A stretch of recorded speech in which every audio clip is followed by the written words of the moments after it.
Bismillahirrahmanirrahim. Assalamualaikum warahmatullahi wabarakatuh.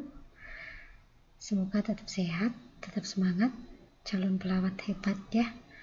Oke, kali ini kita akan mempelajari tentang ini masuk di konsep bencana ya, manajemen bencana, tetapi topiknya yang akan dibahas terkait dengan kejadian luar biasa atau familiar kita sebut sebagai KLB. Oke. Nah, capaian pembelajaran atau outline yang akan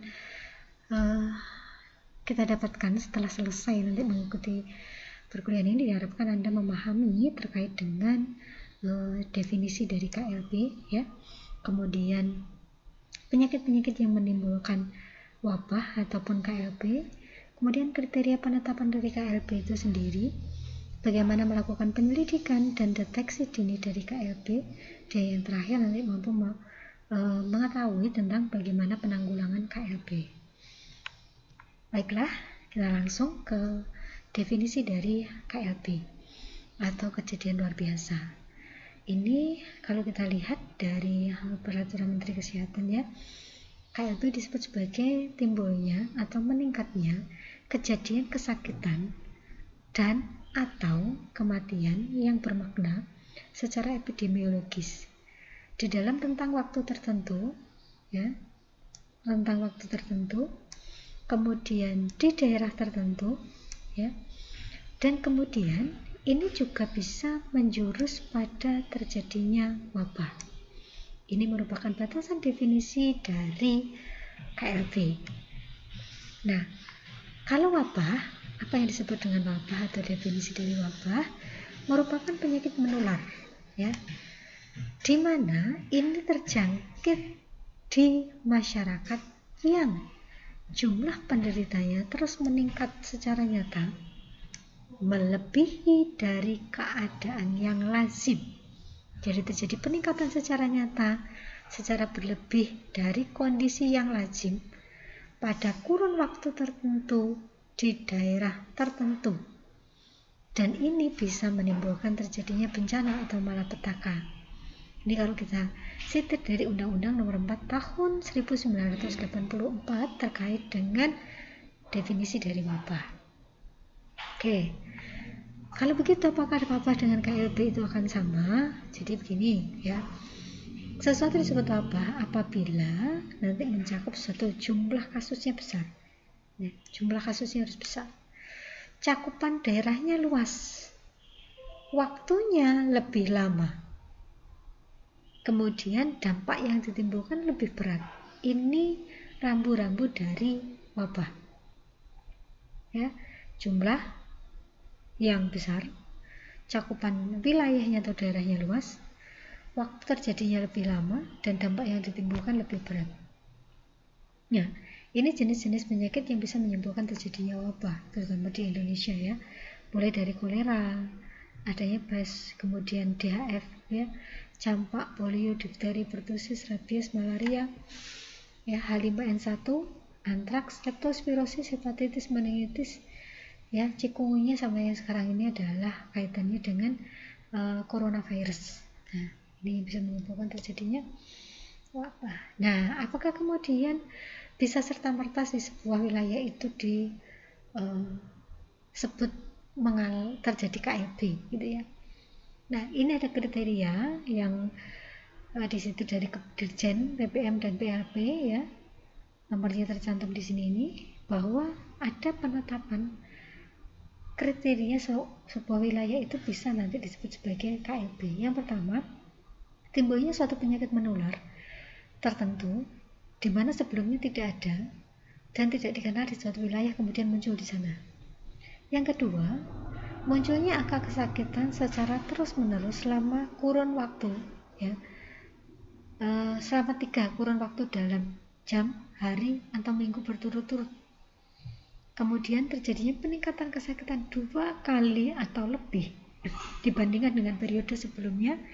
Ini dalam kurun waktu bisa jam, hari, atau minggu menurut jenis penyakitnya. Yang keempat, jumlah penderita baru dalam kurun waktu 1 bulan menunjukkan ada kenaikan 2 kali atau lebih dibandingkan dengan angka rata-rata per bulan dalam tahun sebelumnya. Nah ini ya, jadi kita bandingkan dengan angka kejadian rata-rata per tahun sebelumnya. Kalau dia terjadi peningkatan waktu, peningkatan jumlahnya, nah ini bisa sebuah wilayah nanti dikategorikan KLB.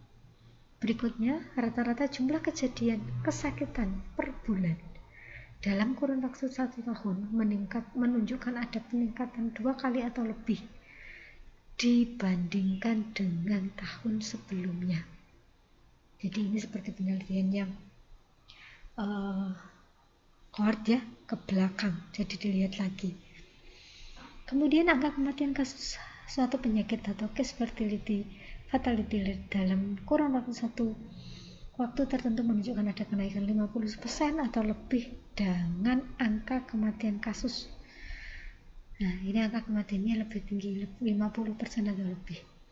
Kemudian proportional rate ya,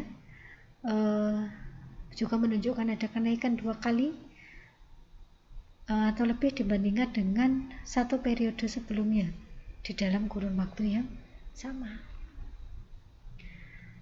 Nah, kenapa kok kemudian KLB itu harus dilakukan penyelidikan? Tujuannya apa? Oke, kita lihat ya. Ada 2 tujuan. Tujuan umum yaitu mencegah meluasnya kasus. Ini sebagai salah satu wujud penanggulangan.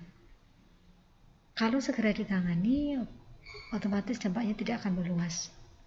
Berikutnya, mencegah terulangnya kembali ya KLB di masa yang akan datang. Ini sebagai wujud pengendalian. Jadi kalau yang pertama tadi adalah penanggulangan ya, yang kedua lebih ke pengendalian. Tujuan khususnya untuk mendiagnosis kasus ya, kemudian memastikan bahwa keadaan itu memang benar-benar KLB. Berikutnya adalah mengidentifikasi bahwa keadaan tersebut memang benar-benar KLB ya. Kemudian mengidentifikasi sumber dan cara penularannya bagaimana supaya nanti bisa melakukan penanggulangan sampai dengan pengendalian. Mengidentifikasi keadaan atau hal-hal yang menyebabkan terjadinya KLB. Yang selanjutnya mengidentifikasi populasi yang rentan. Siapa sebenarnya yang rentan untuk terjadi KLB, entah itu populasi di dalam sebuah wilayah cakupannya ya, atau bisa yang lebih luas. Nah, bagaimana cara mendeteksi dari KLB? Ini ada beberapa cara ya.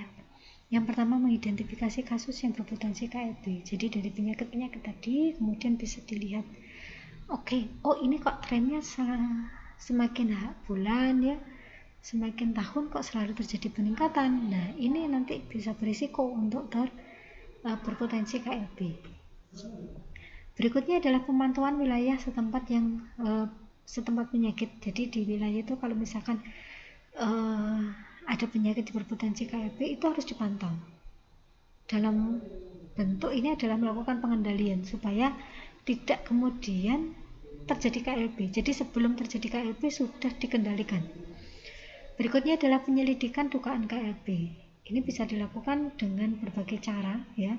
Bisa interview pada setiap pengunjung di Fasienkes ya. Kemudian melakukan penelitian dari register rawat inap dan rawat jalan.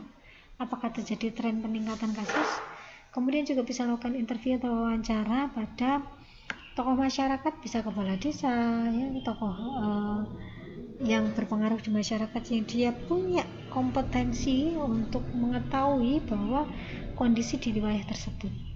Kemudian juga bisa membuka pos pelayanan yang dicurigai ada KLB, sehingga nanti ini bisa dianalisis. Kalau misalkan ada penderita yang berobat, dari situ akan bisa dilihat, ini apakah akan terjadi tren peningkatan data penyakitnya ya. Kemudian bisa juga melakukan home visit pada penderita yang dicurigai. Kenapa? Kalau ini dilakukan home visit, otomatis ini kita dalam rangka pengendalian supaya tidak terjadi penularan, arahnya ke sana. Nah, kalau sekarang KLB atau wabah itu sudah terjadi, solusinya bagaimana? Yang jelas memang harus ditanggulangi. Dengan cara bagaimana penanggulangannya? Ya, ini beberapa cara yang ditawarkan dari beberapa referensi bahwa penanggulangan KLB atau wabah itu bisa dilakukan secara terpadu. Jadi terpadu ya, antara pemerintah pusat, pemerintah daerah, dan masyarakat. Ini harus bahu-membahu dengan cara apa? Melakukan penyelidikan epidemiologis ya. Ya jelasnya dilakukan oleh ahli ya. Kemudian penata laksana penderita yang meliputi mulai dari pemeriksaan, melakukan pengobatan atau perawatan, kemudian isolasi atau karantina supaya apa? Kemudian tidak menyebabkan penularan atau terjadi perluasan penularan. Kemudian pencegahan dan pengebalan, ini dengan cara contoh bisa vaksinasi kayak gitu contohnya ya. Kemudian pemusnahan penyebab penyakit tadi, setelah diketahui penyebabnya apa, nah itu penyebabnya yang dimusnahkan. Penanganan jenazah akibat wabah dikelola dengan baik ya, karena beberapa penyakit memang meskipun hostnya atau tempat yang inangnya itu sudah meninggal, beberapa virus, bakteri atau sebagainya itu masih aktif dan itu berpotensi untuk menularkan. Yang tidak kalah pentingnya adalah melakukan edukasi kepada masyarakat dalam upaya ini melakukan pencegahan ya.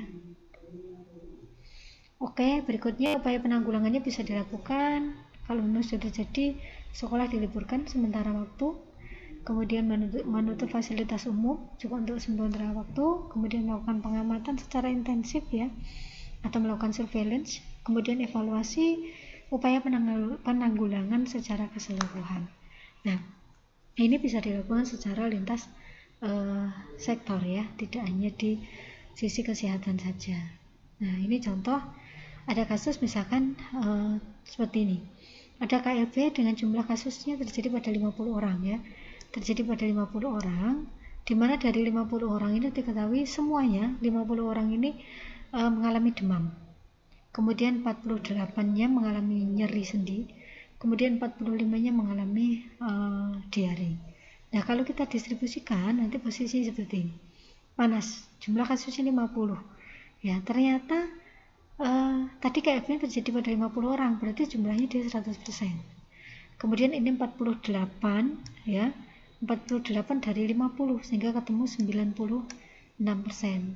Kemudian ini 45 dari 50 ketemunya berarti 90%. Otomatis dari sini akan nampak bahwa ya, bahwa memang yang paling dirasakan dari sini keluarnya adalah kepanas. Kenapa? 100% merasakan adanya keluhan tersebut.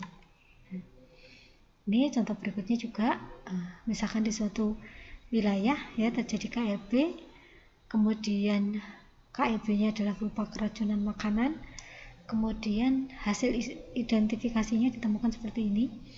Jadi jumlah kasusnya ada 83 ya, 83 orang yang terdampak. Kemudian gejala klinisnya mulai dari ada mual, kemudian ada diare, ada sakit perut, ada sakit tenggorokan, kemudian ada muncul ras dan ada lain-lain. Setelah dihitung ketemu angkanya ada segini. Yang menderita mual ada 45 orang, diare 22 dan seterusnya. Nah, kita bisa melihat dari persentasenya. Ternyata angka tertinggi itu ini ya, didapatkan oleh sakit tenggorokan.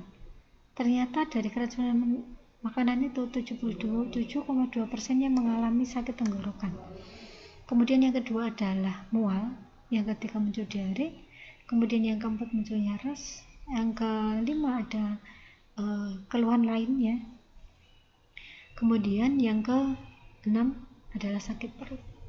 Nah, seperti ini contohnya kalau mau melihat adanya KLB atau bukan ya. Dan nanti tren peningkatannya persentasenya ini dibandingkan pada kurun waktu tahun kemarin ya, rata-rata tahun kemarin dan seterusnya. Selain juga dilihat peningkatan kasus itu di dalam periode misalkan ya, kayak contohnya sekarang DHF ya. DHF jumlahnya berapa, ini apakah masuk KLB? Bu, ini jumlahnya sudah banyak loh. Saat KLB itu ada tadi. Mulai dari apa ditemukan dalam kurun waktu tertentu ya. Kemudian cakupan wilayahnya, kemudian dibandingkan dengan jumlah kasus, rata-rata kasus yang sama di tahun sebelumnya. Nah, contohnya seperti itu.